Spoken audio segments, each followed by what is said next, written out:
Hello and welcome to Gundog Nation. This is Kenneth Witt, and I'm coming to you from Texas. I want you to know that Gundog Nation is more than just a podcast. It's a movement to unite those who want us to watch a well-trained dog do what it's bred to do. Also, we are set out to try to encourage youth to get encouraged in the sport of gun dogs, whether it's hunting, competition, trials, hunt tests, all the above. This is a community of people that are united to preserve our heritage of gun dog ownership and also to be better gun dog owners. So if you'll stay tuned to all of our episodes, we're going to have people on here to educate you about training, about nutrition, health, anything can make you a better gun dog owner. It's my pleasure to welcome our listeners, and please join our community. All right, welcome to Gundog Nation. I've got a special guest. I've probably spent a lot of money at this man, Steve Snail with Gundog Supply. Steve, just curious, what got you into the supply business? Oh, my parents started the company back in '72. Oh, wow. And so, yeah, so my brother and I have been doing it, we grew up in it. Didn't really intend to go that route. Kind of ended back up in it a little bit by accident, but we came back around to it in the late '90s. So you guys were pre-internet and everything. Yeah. It's funny, people talk about mail order, businesses, and we are I grew up as a mail order business. When we were going to work, we would go by the post office first to stop and pick up orders, and that was back in the day when you would get orders and it'd be a check and an actual order form, and people fill it out. That's how I grew up. So I'm 56, yeah. Steve. How old are you? I'm 54. Okay. So we're same generation. Oh yeah. Things have really changed. So how did you guys adapt to this new age of online ordering? Is that your forte? No, it's my brother's forte actually, as far as the internet side of it. Okay. He and I we've been in business, since we were little kids. I grew up in retail and that's kind of what we've always known. And he and I did a bunch of little, ventures when we were kids. Anything from selling painted rocks to rock and roll. And we actually got into the comic book business back in the late 80s. And he and I had a chain of retail stores that we started when we were in college and sold comics and cards and games and all that kind of stuff. And got online doing that in 96. 97, so super early in the online side of it. And my parents at that point had kind of they were still in the mail order business, but they had transitioned more to retail. And in the early 90s, my dad and I started hunting in Texas, and he saw how many folks were still bird hunting and traveling, and so wanted to kind of get back into the mail order side of it a little bit. And Rob put them online we actually set up a catalog request form online in like 97. And within a couple of weeks, my dad was like, either turn this off or figure out how we can sell online, because we were getting so many catalog requests that he was like, this is not going to work. So we put them online in late 97. I don't know, sometime in 97. And go ahead. Well, I'm actually can remember. I'm pretty sure I had a hard copy catalog. Yeah. One time. Yeah. We were still making catalogs up until about 2000. We stopped sometime around then. But we put them online. Rob put them online. I wasn't really that involved with the day to day at that point. But after about a year, it was so far out of hand that I actually had to step in just to help them, because it had gotten, it got out of hand pretty quick. And so I've been doing that, pretty much since the late 90s. Did y'all ever have a brick and mortar supply store? Yeah. It was more of a dog. We were in the dog food business. Okay. Back in, we had a store in Ridgeland, Mississippi, and we were big in the dog food business for a long time. and we sold all the stuff that we sell, but it's hard for a company that's as specialized as we are to do. You've got to have a pretty big draw, and you got to be in the right place, and so we did okay with that, but it's not that was not really what we it's not really what we did. I had a convenience store in Eastern Kentucky, and I remember you'd have to sell. Just the profit margin on dog food was so slim. And, yes, the storage space and the time you loaded it, you couldn't come out. Yeah, it's a lot of work. It's a lot of work. So you and your dad hunted. Did you all? What all kinds of hunting did you do? Primarily, he was just quail hunter. That was his thing. Okay. He toward the end of his life, he started traveling and was doing a little bit of pheasant and a little bit of grouse. But he grew up quail hunting in Mississippi, and that's all I ever knew. Y'all still have quail there much? If you work at it, I'm fortunate that I've got access to some private ground that a lot of money is spent to keep it quail. And so I've got access to wild quail, but in most of the state, we don't have a huntable population. Yeah. It's pretty much like the rest of the Southeast. You can have quail in the Southeast if you work at it pretty hard, but you got to work at it. Just so hard to keep. So, Well, it's all about land management, and a lot of the practices that we do nowadays just aren't beneficial to quail. I don't know. When I was young, and I didn't really do it so much then in high school, but grouse hunting was big in Southeast Kentucky. Sure. Mm-hmm. And most everybody had setters. Yep. And, I can remember probably about the time I was in high school, late 80s, that, turkey was kind of introduced. Right. Or you start seeing turkey. We never saw turkey when I was little. Yep.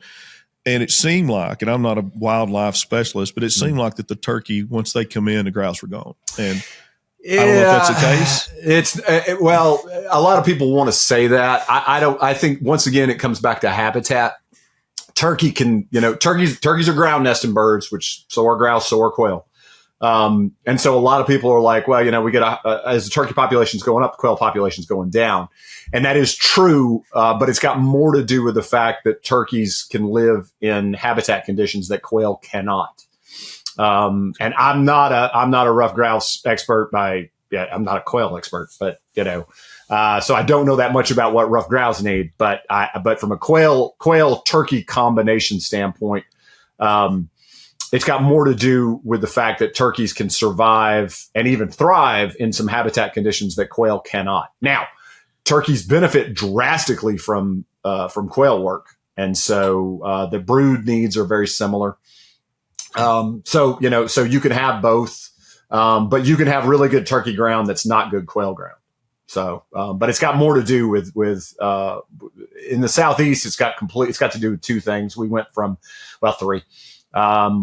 We went to an enormous amount of clean farming, just like everybody else. Our farming is fence row to fence row, and we have everything's cleaned up, and then our woodlands went to a heavy pine density, but it wasn't being managed. And then in the mid 80s, there were a bunch of lawsuits that kind of backed off people from using fire.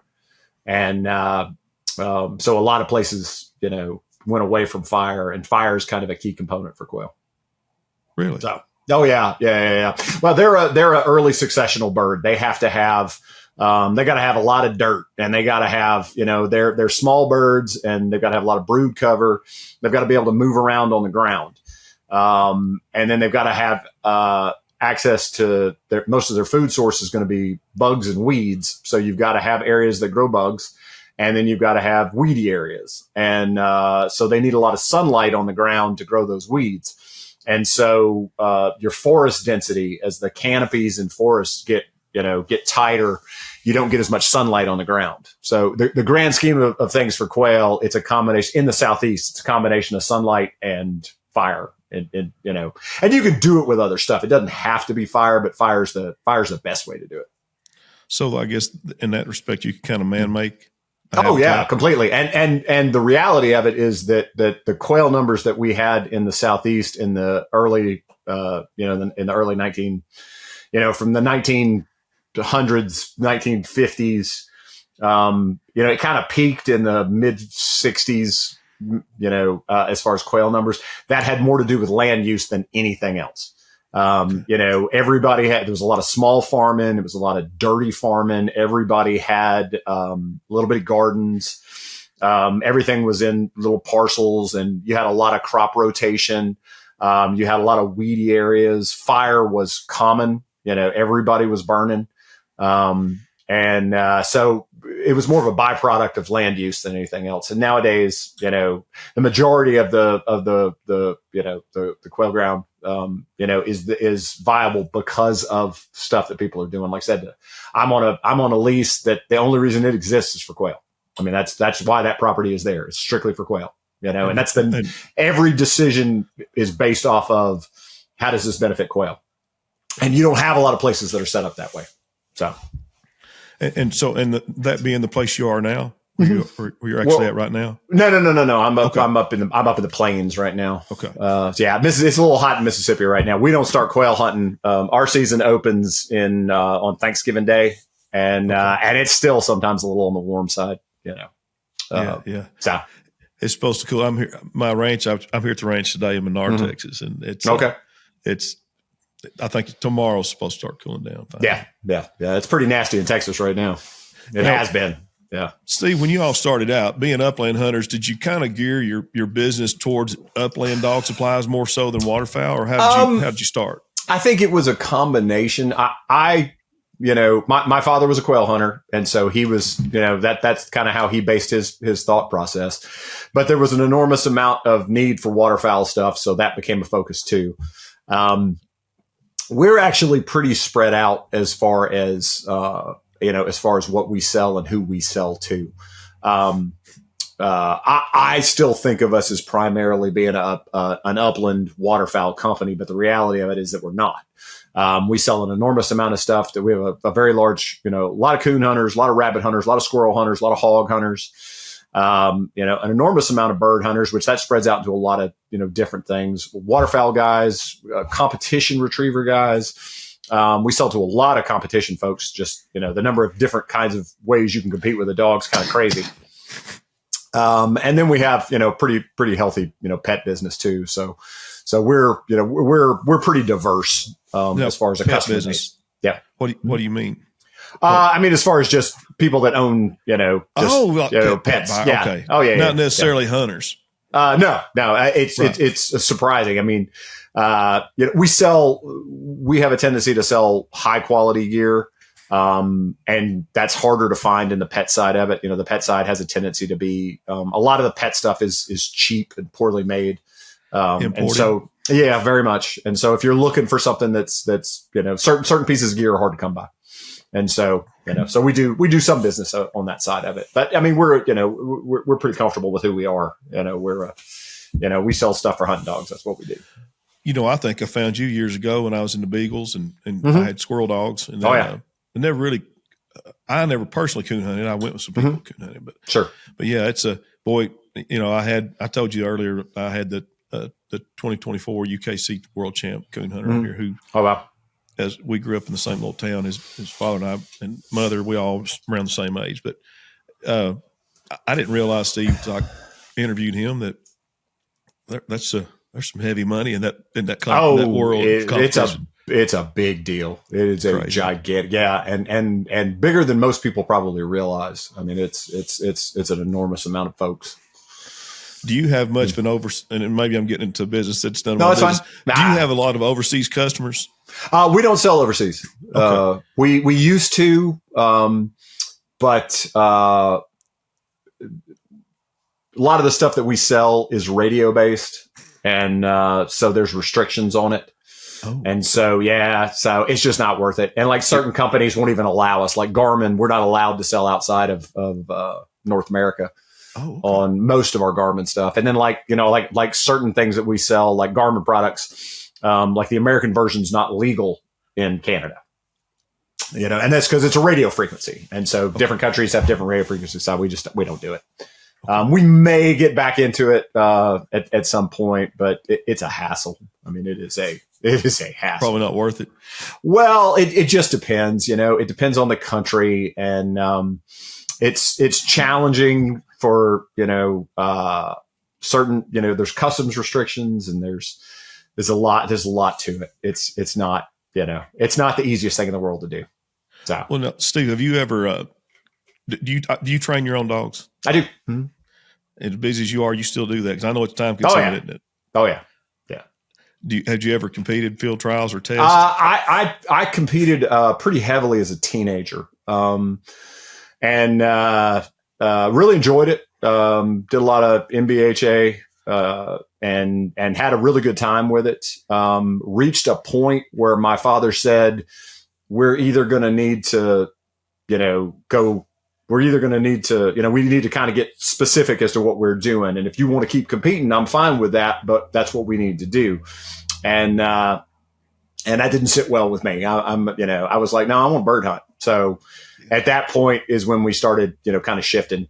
Cause I know a lot of guys that do both. But at that time it was just something that he kind of needed to figure out, which way he wanted to spend his time. And I enjoyed it. I occasionally I threatened to do it again, but I spend so much time, I try to hunt from September to early March. And so it's kind of hard to do anything else. So now tell us what you got in your kennel today. What's your dogs? As far as, I primarily I have English pointers. I've got one setter. I have had German Shorthairs and Brittany's. I think that's it. Yeah, my dad was a Brittany guy, and he got into Brittany's. He grew up primarily with setters, and had some pointers. And he got into Brittany's in the late 70s, early 80s, and had Brittany's the rest of his life, and that was his focus. And is that how you got acquainted with the Smith family? Yes. My first bird dog came from Rick. So yes, yeah. And I've first two Brittany's we got both came from Rick. Real nice dogs.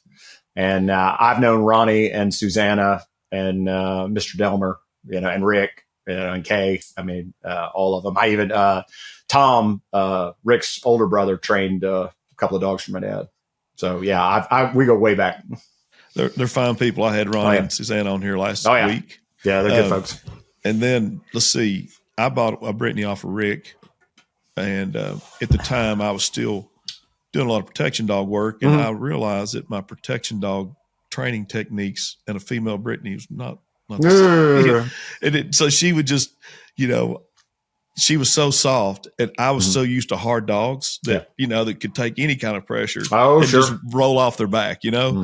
If I raised my voice to her, it was over, shut down, and I was like, oh no. So I ended up had a training friend up in Wisconsin. I said, hey, I'm probably not a good match for this dog, and it's got too much talent to sit here with me and get wasted. So. That's funny. The first dog that I got from Rick, she may have been one of the toughest bird dogs I've ever had. And she could take pressure like you would not believe. I mean, she was stout. That's what I need. Yeah. She was a tough dog.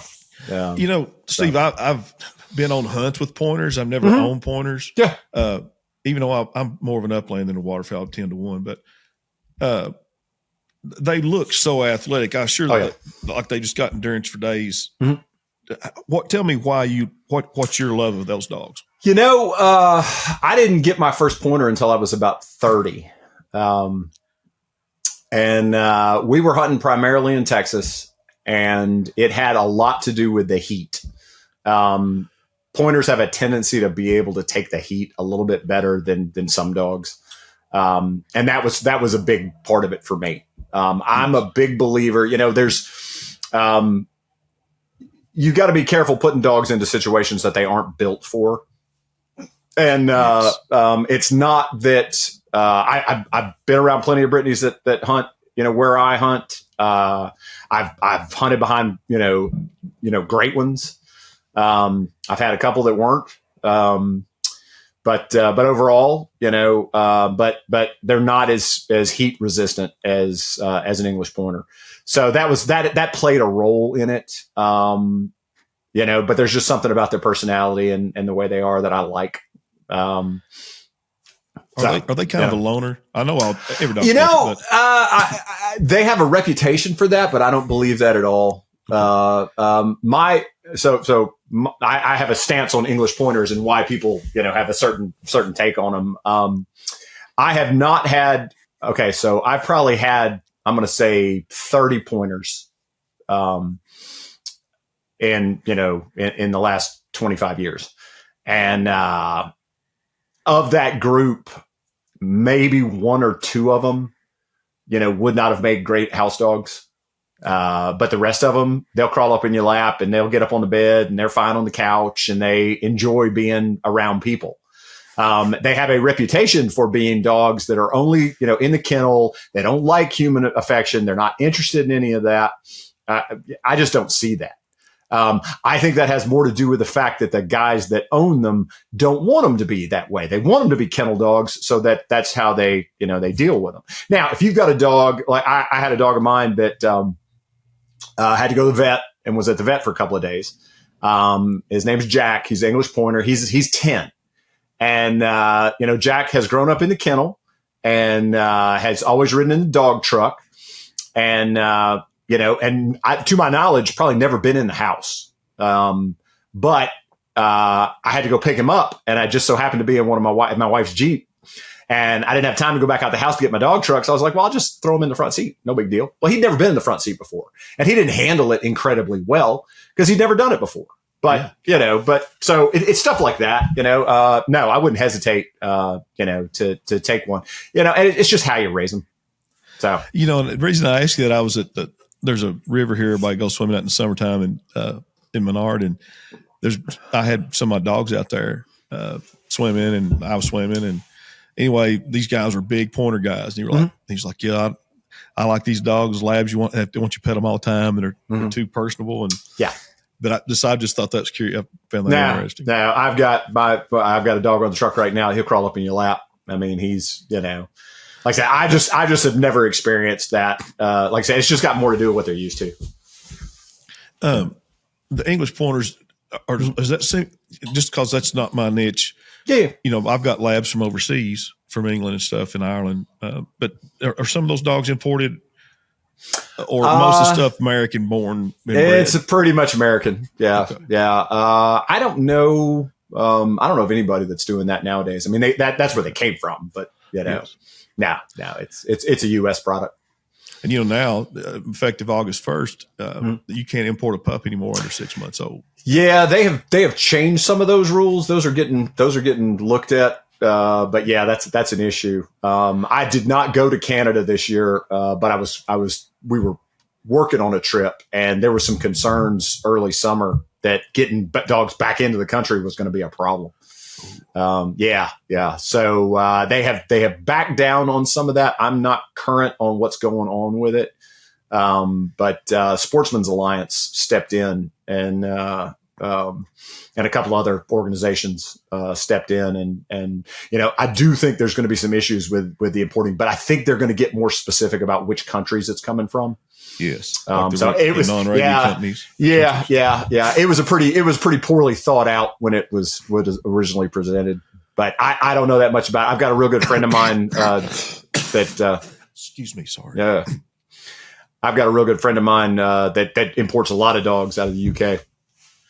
So you just gave me something to think about. One of the things that I want to do on this podcast, one of the goals of it is to, of course, unite gun dog owners, preserve our heritage, and also, be aware of social issues that can affect our way of life. Oh, yeah. So you just mentioned something, the Sportsman's Alliance, Steve. I'm not sure what that is, but it sounds like I need to find out.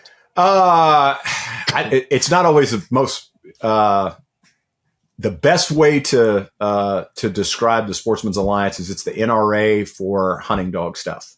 They are a hardcore. I mean, they look at everything. If it's a hunting issue, they're a lobbying organization is basically what they are. And they do an enormous amount of protection. Vast majority of it's big game stuff. But they even get down to dog issues. I've seen them get involved with, tethering laws and e-collar laws. So it's a good organization. They do a really nice job. I'll definitely research that when I get off this podcast. because that's something that I want to be involved in. Oh yeah. And I hope my listeners do too. Well, all of us. I mean, that affects you, affects Oh me. yeah, yeah. I hate to get in politics. That's all right. Well, politics is, some people take it the wrong way, but that's the reality of it. I've been working on an article while I was up here, because a lot of folks are talking about out-of-state hunters, and and I'm an out-of-state hunter the vast majority of the time, and so for me that's an issue, but it all comes down to economics, and and politics plays a role in that. So. Though, when I hunt in Huron, that's where I'm headed out to here in a day or two, tomorrow, actually. Man, they treat us like gold up there. You can tell they really appreciate the business, and you feel very welcomed. And so I've never felt, like I was resented by being an outside hunter, but that's a small. Well, you'll run into some stuff. You'll run into some stuff where, and this goes back to economics, where people get upset because you got folks coming in from out of state and they're either buying up ground or they're leasing up ground, and money gets involved with it. And that's I understand, as somebody that has been on both sides of that. I understand that side of it, but there's some reality to it in that I'm not a very big property owner, but I've got land, and it's not free. And it's not cheap to upkeep, and there's got to be ways for it to make money. And hunting is, one of those things. So, I had a big farm in Kentucky that I sold in 19. And, I had hunters come from Florida, and they pay money that no one around home would pay. No. Yeah. And I was like, okay, sure. I won't even hunt myself, Yeah. But, when you got that kind of property, it's expensive to upkeep. Just like this ranch here, if I fence, well, I won't get into that, but it's just, it's a lot of expense, and you got to find ways to make it work. Yeah. And I'm a big fan of public access. And we have an enormous amount of public ground. The amount of federal, ground out, especially in the West, is crazy. And so, there's an enormous amount of access. And so, to me, there's kind of two sides, to that. You're always going to have an economic side, to it, whether you like it or not. That's just the reality of it. Certain states, I think, handle it better than others. Like North Dakota does a really good job with their walk-in stuff. Like the first week of pheasant season, they have a resident only hunting. And so like all their walk-in ground, you have to be a resident to access. Now you can still go up there and hunt, federal ground, and you can hunt private ground, but you can't hunt the walk-in stuff without, unless you're resident. Okay. And I think there should be more of that. There's been there's always been a push for some of that.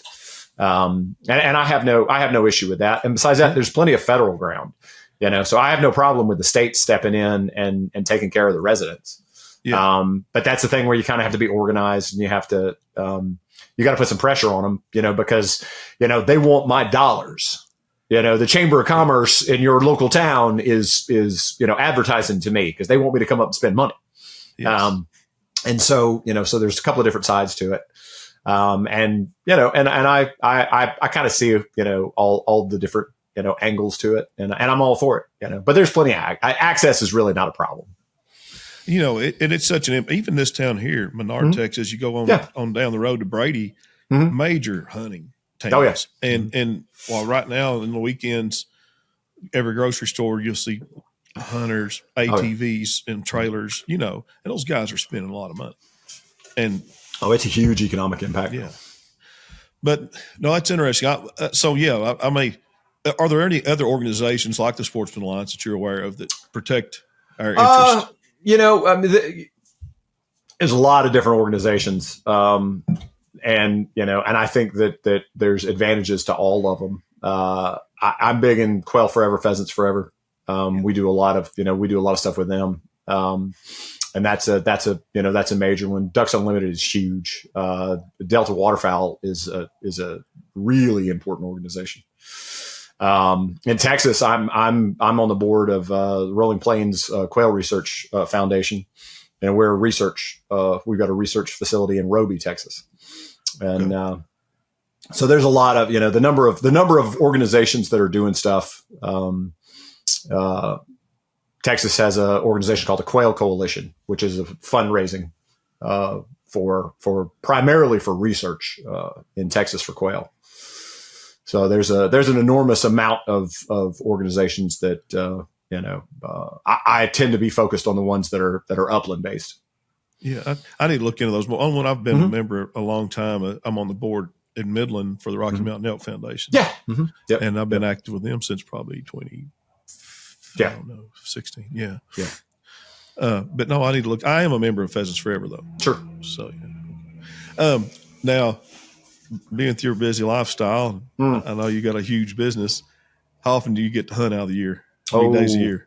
My goals are to tell that. It doesn't bother me. They know it in the office. I'm very fortunate that I have a really my partner runs a big chunk of it. Rob handles an enormous amount of the day-to-day stuff nowadays. And that's your brother. That's my brother. And I ran the company primarily until about 2001. And he's been running the day-to-day operation since 2001. So and I'm fortunate. He primarily does waterfowl stuff.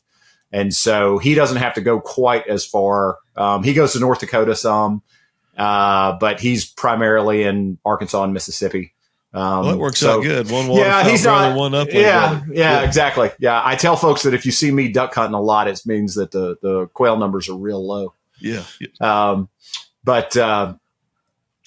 So I'm not as involved with the day-to-day as I used to be. So that kind of helps. And some of that's hunting based. My goal is always 100 days. That's always my goal.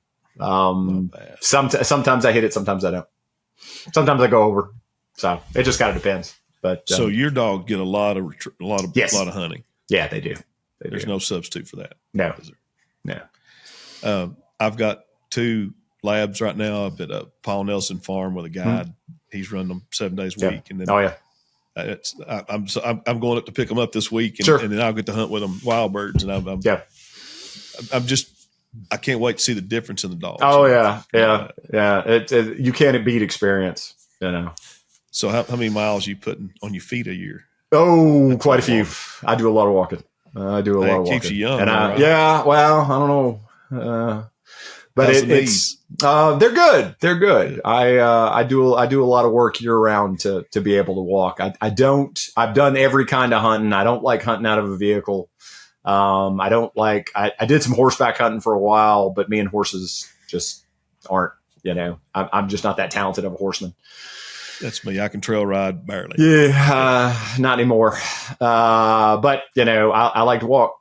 That's how I grew up doing it. That's what I like to do. So. Yeah, and I need it. So it's good. It's good for you. I try to work out. I try to get in shape before season. Yeah.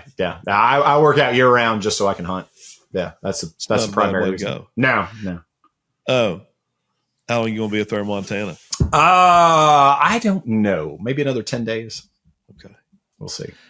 Now, do you hunt a lot by yourself? You have friends? I do both. My schedule kind of allows me to come and go as I please. I have a very small group of folks that I like to hunt with, and it just depends. I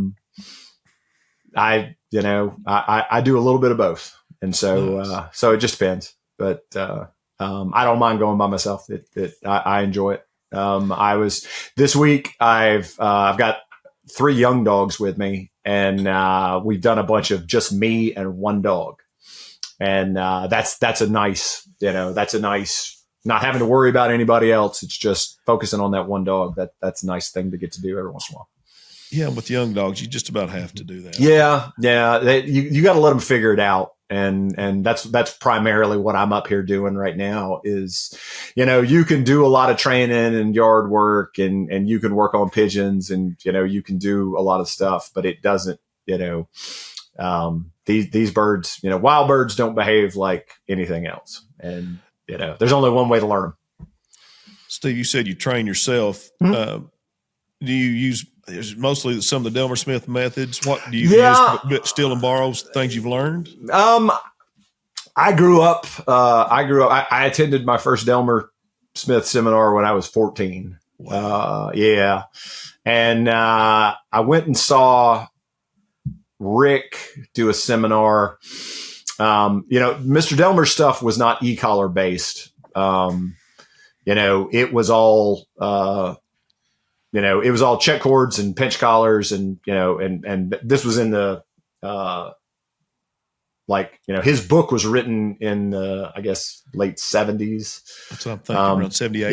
Yeah, something like that. And, we really didn't have e-collars that could do the kind of stuff that you can do nowadays. So if you go and see what Rick or Ronnie are teaching, it's a whole, it's the same stuff. They've just translated, it into training collars. So there's a lot of stuff that we can do nowadays that you couldn't do before. I went and saw one of Rick's seminars in probably 2000, 2001, and kind of changed my entire mindset on what I was doing as far as training dogs. And at that time, Rick told me that Ronnie was the most talented e-collar guy, that he had ever seen. And especially at that time, Rick was the more well-known cousin. And I was like, come on, really? Best you've ever seen? And I went and trained with Ronnie shortly after that. And he was hands down, it was phenomenal. Just changed my entire mindset on stuff. And nowadays, Susanna's who I go to. She's hardcore, man. She's something else. Yeah. So, I just picked her brain. Yeah. And I was like, wow. I didn't know what to expect because I don't know her. I hadn't been to their seminars yet. Mm-hmm. And when she started talking, I was like, okay. Mm-hmm. Yeah, it's a big deal. Take notes. Mm-hmm. Yeah, she's hardcore. But then I realized, heck, she was raised on a ranch, probably an hour west of me. Exactly. Oh, yeah. Yeah. And that kind of made sense. Yeah. Yeah. So but that's most of my stuff. I do a few things outside of what they do. And I like to study other stuff. I've got a bunch of different trainers that because it's always good to see other disciplines, to see stuff that the waterfowl guys are doing, to see stuff that, you mentioned canine, a lot of stuff that the canine guys are doing, amazing stuff. And then, even just basic obedience, and general pet trainers. My oldest son is a professional, pet trainer.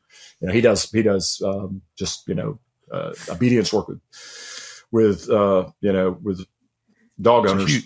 Huge market too. Yeah. And it's one of those things too, that there's a lot of stuff, and if you're just trapped in this is the only thing that I do, and these are the only people that I listen to, there's so much stuff you miss out on. I go to British seminars. I've been in the Popo school. Oh yeah. I'm going to go to the Gold School next. And I use that. Matter of fact, I use a retriever training thing. That's the Cornerstone Gundog Academy. I use their stuff. Oh yeah. For the basis of my protection dogs, sure. My obedience work and stuff. But I'm like you. I'm never a know-it-all, and I try to be like a sponge. Yeah. And learn from everybody. Oh yeah. It's amazing the stuff you can pick up and just different thought processes. Yeah. And so just be humble. Oh yeah. Very much. Very much. So, yeah. So does being such a company that's so involved and engulfed in this world, this sport of gun dogs, do you all have like any events, or do you host any kind of gatherings for, have you ever done anything like that? We do a couple of things, but we're kind of out in the middle of nowhere. And so that's kind of tricky. We do, Ronnie's been doing a seminar with us for probably the last 10 or 15 years probably. And we do that typically in the spring, over at, we're doing it now at a place called Prairie Wildlife. It's over in West Point, Mississippi.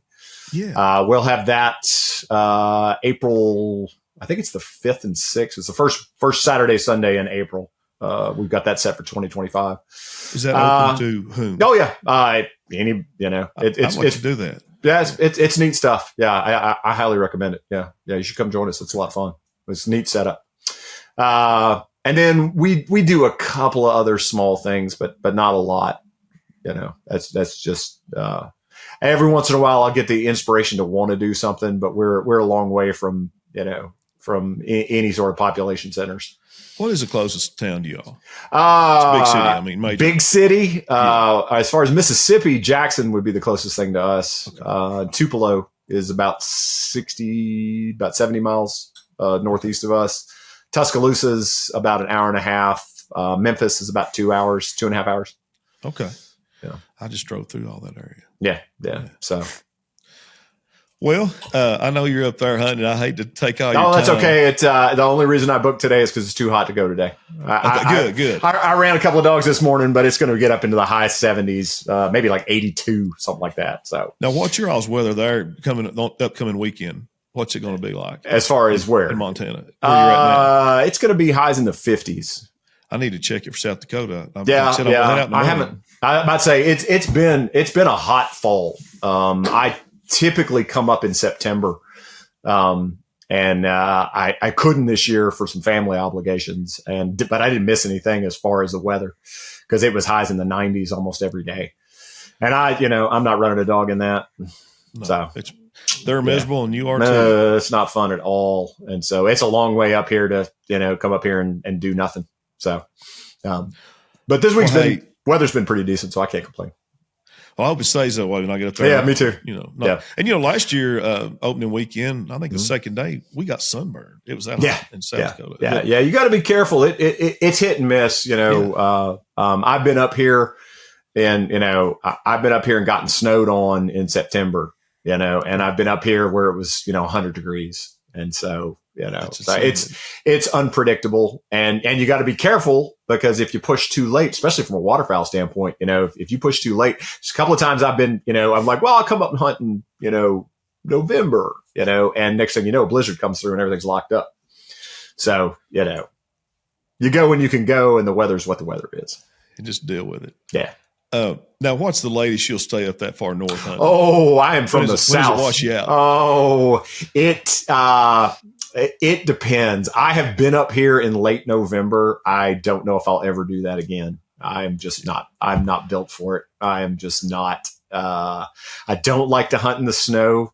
Everybody tells me that I'm missing out. It's the best hunting ever. I just do not care for it. It's just not for me. So I typically, Texas opens for bird season the end of October.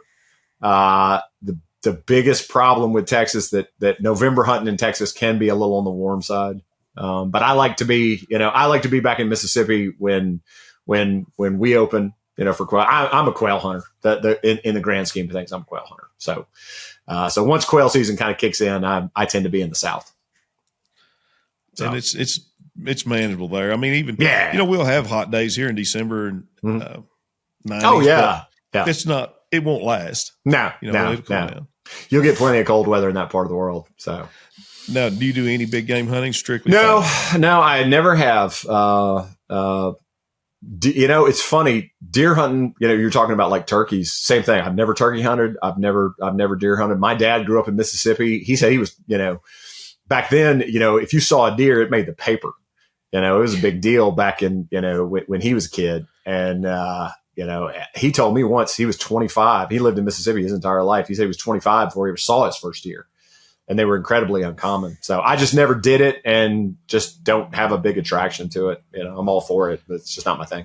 In the 80s, everybody in Eastern Kentucky, we all went to Western Kentucky to hunt. Mm-hmm. Oh, yeah. And it was kind of funny on Sunday evenings, you'd see that's deer on car hoods coming back from Western Kentucky back to East Kentucky. And but now there's trophy deer in Eastern Kentucky. Oh yeah. Yeah. But I'm like you, didn't see turkey till I was in my teens. Seeing a deer was a big deal in the 80s, early 80s in Kentucky, Yeah, if there's not a dog involved with it, it just doesn't do anything for me. Yeah. So the older I get, I like to move around. I'm tired. I've hunted tree stands for many years, and I've been there, done that. Yeah. It's funny. I'll sit in a tree stand every once in a while just doing something, just hanging out, and you miss some stuff when you're not sitting in a tree stand, because if you can blend in and the things get quiet, you get to see some stuff that you don't see when you're out, moving around. But I like moving around. I was hunting in Eastern Kentucky after they had a big elk release in our county. Oh, I'd never heard an elk bugle. Oh, sure. And I was in a tree up on a ridge on a mountaintop where there's kind of spurs, so I could have four directions coming into me. And this elk had come up behind me. I've never seen an elk in the woods. Suckers are big and bugled.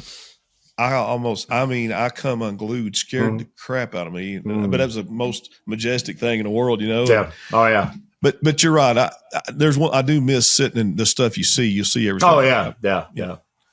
But it's just not. Yeah, like I said, my primary focus is walking behind a dog with a shotgun. That's my that's my primary focus. Yeah, it's just stay moving. If I don't move, I get stiff as a board. So I have to move. Exactly. Yeah. Well, maybe I'll get to meet you in person one of these days, Steve. We'll cross paths. Maybe up there hunting or something one of these days. Sure. But, actually, I will probably put that on my calendar, that seminar. Yeah, we'd love to have you. Because I know they do a beginner, intermediate, advanced. Yeah, this will be a foundation seminar, which is that is what teaches the basis for everything that they do. Okay. And it's primarily, getting a dog to come to you, getting a dog to go with you, and getting a dog to stop. Those are the three primary things that we teach at a foundation seminar. Okay. I'll come there. I won't do all three of them. I think it'd be a big worthwhile for me. But well, Steve, tell the listeners, you're way more well known than I am in this industry by a long shot. Where can they find your store? We're online. It's gundogsupply.com. And we take orders over the phone, but everything that we do is on the internet. So you can order. I will say that the delivery is really quick. Thank you. That's our. I'm impressed. The speed of stuff arrives when I order it.